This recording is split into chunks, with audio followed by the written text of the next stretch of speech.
আসসালামু আলাইকুম everyone, welcome back to my channel. আমি আজকে আপনাদের জন্য নিয়ে এসেছি একটি মজাদার বিকেলের নাস্তা রেসিপি। আমাদের মায়েদের একটাই টেনশন থাকে, বাচ্চাকে টিফিনে কী আইটেম দিব। তো আপনারা চাইলে এই হেলদি নাস্তাটা বানিয়ে দিতে পারেন। এই নাস্তাটা বানানো কিন্তু খুবই সহজ আর খেতে কিন্তু অনেক মজা। আশা করি আজকের রেসিপিটি সবার ভালো লাগবে। তো এই রেসিপিটি তৈরি করে নেওয়ার জন্য আমি এখানে সেদ্ধ আলু নিয়েছি, আর আলুগুলো ভালোভাবে হাত দিয়ে ম্যাশ করে নিতে হবে। এ পর্যায়ে দিব গাজর কুচি। চাইলে এখানে আপনি অন্য ভেজিটেবল অ্যাড করতে পারেন। দিয়ে দিব হাফ চা চামচ আদা বাটা আর হাফ চা চামচ রসুন বাটা। দিয়ে দিব এখানে পেঁয়াজ কুচি, কাঁচামরিচ কুচি, সেই সাথে দিয়ে দিব চিলি ফ্লেক্স। আমি এখানে 3টা শুকনো মরিচ একটু তেলে গুঁড়ো করে নিয়েছি। দিয়ে দিব স্বাদ মতো লবণ, 1 চা চামচ সয়া সস, 1 চা চামচ কর্নফ্লাওয়ার আর 2 চা চামচ ময়দা। আপনারা চাইলে এখানে সয়া সসের পরিবর্তে 1 চা চামচ লেবুর রস দিয়ে দিতে পারেন। তো হাত দিয়ে ভালোভাবে একটু মেখে নিতে হবে।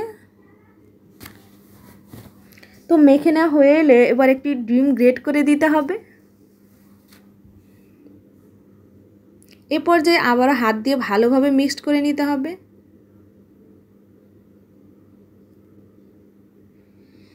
তো মিক্সড করা হয়ে এলে এ পর্যায়ে হাতে একটু তেল মাখিয়ে হাত দিয়ে কাবাবের শেপ দিয়ে কাবাবগুলি তৈরি করে নিতে হবে।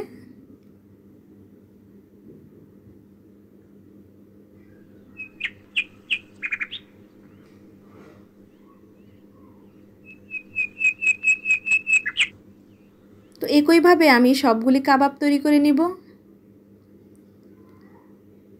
এখন আমি একটি বাটিতে একটি ডিম একটা কাঁটা চামচের সাহায্যে একটু ফেটিয়ে নিব।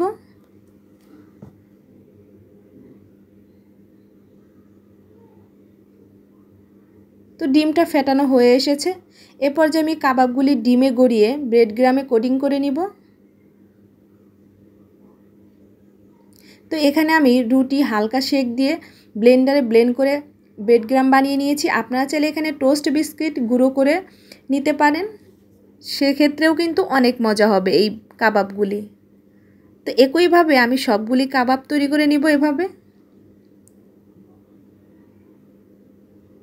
এভাবে সবগুলি কাবাব ব্রেড গ্রামে কোটিং করে নিতে হবে।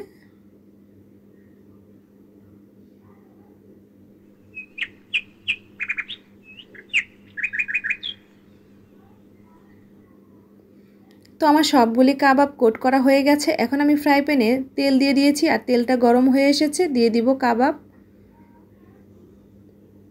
একদম মিডিয়াম লো হিটে রেখে এই কাবাবগুলি ভেজে নিতে হবে।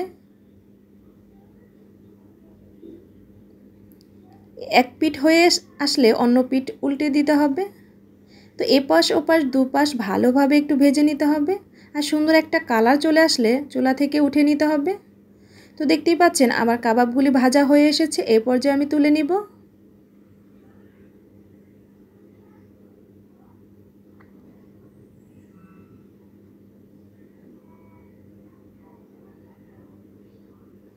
তো দেখেই বুঝতে পারছেন এটা কতটা সুন্দর একটা কালার এসেছে, খেতেও কিন্তু খুবই মজা।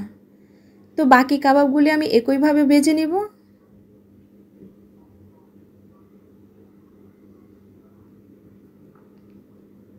এই কাবাবগুলিও আমার কিন্তু হয়ে এসেছে। এই পর্যায়ে আমি তুলে নিব। তো দেখতেই পাচ্ছেন আমার কিন্তু সবগুলি কাবাব ভাজা হয়ে এসেছে। তো এইভাবে সুন্দর সুন্দর রেসিপি পেতে চাইলে আমার চ্যানেলটি সাবস্ক্রাইব করে রাখবেন আর একটি লাইক দিবেন। সবাই ভালো থাকবেন। আজকের ভিডিও পর্যন্তই। আল্লাহ হাফেজ।